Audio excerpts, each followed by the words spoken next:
Баршаңа сәлем, біз бүгін кішкентай келін телехикаясында Зехраның рөлін сомдаған актриса туралы айтатын боламыз. Сондықтан лайктарыңызды басып, каналға тіркеліп алыңыздар. Чағла Чимшек 2002 жылы 1 тамызда Ыстанбұл қаласында өмірге келген. Жұлдызнамасы арыстан, бойы 156 сантиметр. Бірде Шағла анасымен бірге көшеде келе жатқанда жолдан Осман Яхмудерелиді кездестіреді. Әйгілі түрік продюсер анасына визиткасын қалдырып Шағланы түсірілім алаңына әкелуді өтінеді. Продюсер кішкентай қызың талантын шынымен байқаған екен, өйткені талантты актриса 5 жасында Осман Яхмудерелидің «Қоштаспаймын» атты сериалына түседі. 2008 жылы жас актриса Қызыл түс сериалында Мербенің рөлін сомдайды. Сол жылы ол Адасқан қаншайым телехикаясында Дурудың рөлінде ойнайды. Чағла Чимшек кішкентай келін драмалық сериалына түседі. Бұл жолы оған Зехра есімді түрік халқының көне салт дәстүрінің құрбаны болып, 13 жасында тұрмысқа шыққан.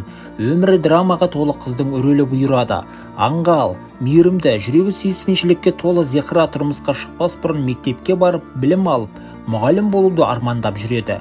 Ол өзінің осындай сынаққа толы тағдыр күтіп тұрғанын әсте білген жоқ. Зехраға басына түскен барлық сынақты бірге еңсеруге сүйікті мұғалімі Мелек қол ұшын береді. Кейін ол өзінің туған анасы болып шығады.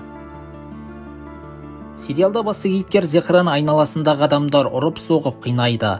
Миллиондаған адамдардың жүрегін жаулап, көздеріне жас өрткен персонажды сомдаған кезде Чағла Чимшектің жасы 11-де болатын.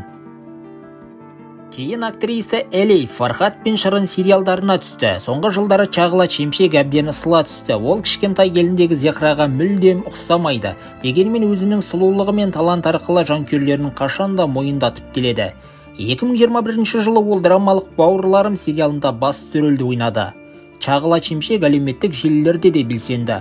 Оның TikTok платформасындағы парақшасында 6 миллион оқырманы бар, ал Instagram'да 2,5 миллионға жуық адам жазылған.